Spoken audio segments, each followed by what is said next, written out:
Bin as റളിയല്ലാഹു തആല അൻഹു മരിക്കുന്ന നേരമുണ്ട്. മരിക്കാനുള്ള ആ ഒരു സമയത്ത് അദ്ദേഹം കിടക്കുന്ന ആ ചുമരിന്റെ ഭാഗത്തേക്ക് തല ചായ്ച്ചു വെച്ചിട്ട് കരഞ്ഞു എന്ന്. അപ്പൊ മകൻ ചോദിച്ചു, Abdullahi bin Amr bin as ചോദിച്ചു, നിങ്ങൾ കരയുന്നത് എന്തിനാണ്? അള്ളാഹുവിന്റെ റസൂൽ ഇഷ്ടപ്പെട്ട ഒരാളല്ലേ? അപ്പൊ എന്റെ ജീവിതത്തിൽ 3 ഘട്ടം ഉണ്ടായിരുന്നു. ഒന്ന്, ഞാൻ മുസ്ലിം അല്ലാതിരുന്ന സമയം, അന്ന് ഞാൻ മരിച്ചിരുന്നുവെങ്കിൽ നരകാവകാശിയായനെ. രണ്ടാമത് എനിക്കൊരു ഘട്ടം വന്നു, റസൂലുള്ളാഹിയുടെ സഹാബിയായി. ആ സ്വഹാബിയായ കാലഘട്ടത്തിൽ അള്ളാഹിന്റെ ഹബീബ് ഞാൻ മരിച്ചിരുന്നുവെങ്കിൽ എനിക്ക് ഇമാമത്ത് നിൽക്കുന്ന റസൂലുള്ളാഹി ആയേനെ.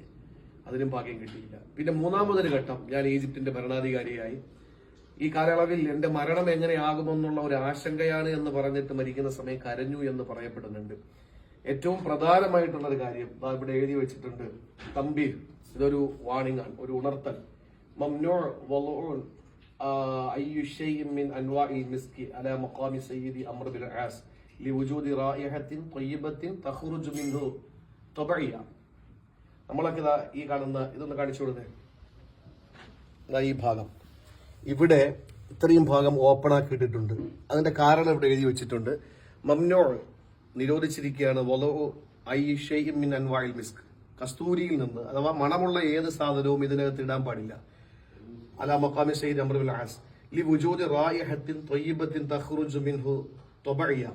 പ്രകൃതിയാൽ സ്വയം തന്നെ ഇതിനകത്ത് ഒരു കസ്തൂരിയുടെ വാസന വരുന്നുണ്ട്. ആ വാസന ഉള്ളത് കൊണ്ട് തന്നെ ഇതിനകത്ത് വേറൊന്നും ഇടേണ്ട ആവശ്യമില്ല, ഇടരുത് എന്ന് എഴുതി വെച്ചിരിക്കുകയാണ്. ഇത് വലിയൊരു അത്ഭുതമാണ്. നമ്മളൊക്കെ മണത്ത് നോക്കി, ഇത് കാണുന്നവർക്കൊക്കെ ചിലപ്പോൾ ചിന്തിക്കും ഇതൊക്കെ ഒരു തട്ടിപ്പോ വെട്ടിപ്പോക്കെയാണ്. പക്ഷെ അനുഭവസ്ഥരാണ്. ഞാനിപ്പോ അത് മണത്തു, എന്റെ കൂടെയുള്ളവർ മണത്തു. വല്ലാത്തൊരു പരിമളമാണ് ആ ഭാഗത്ത് നമുക്ക് അനുഭവിക്കാൻ കഴിയുക. ഇത് മഹാനായ അംർ ബിൻ ആസ് റളിയല്ലാഹുവിന്റെ ഖബറാൻ. ഇതിനകത്ത് വലതുഭാഗത്ത് അബ്ദുല്ലാഹി ബിൻ ജുഹൈനി റളിയല്ലാഹു അൻഹുവിന്റെ ഉഖബത്ത് ബിൻ ആമിർ ജുഹൈനി റളിയല്ലാഹു അൻഹുവിന്റെ ഖബറാണ്.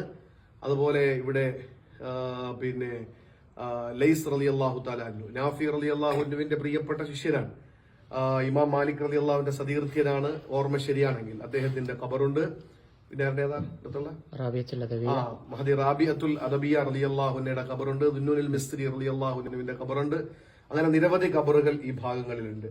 അള്ളാഹു നമുക്ക് അവരുടെയൊക്കെ ഗുരുത്വ പൊരുത്തങ്ങൾ നൽകി അള്ളാഹു അനുഗ്രഹിക്കുമാറാവട്ടെ.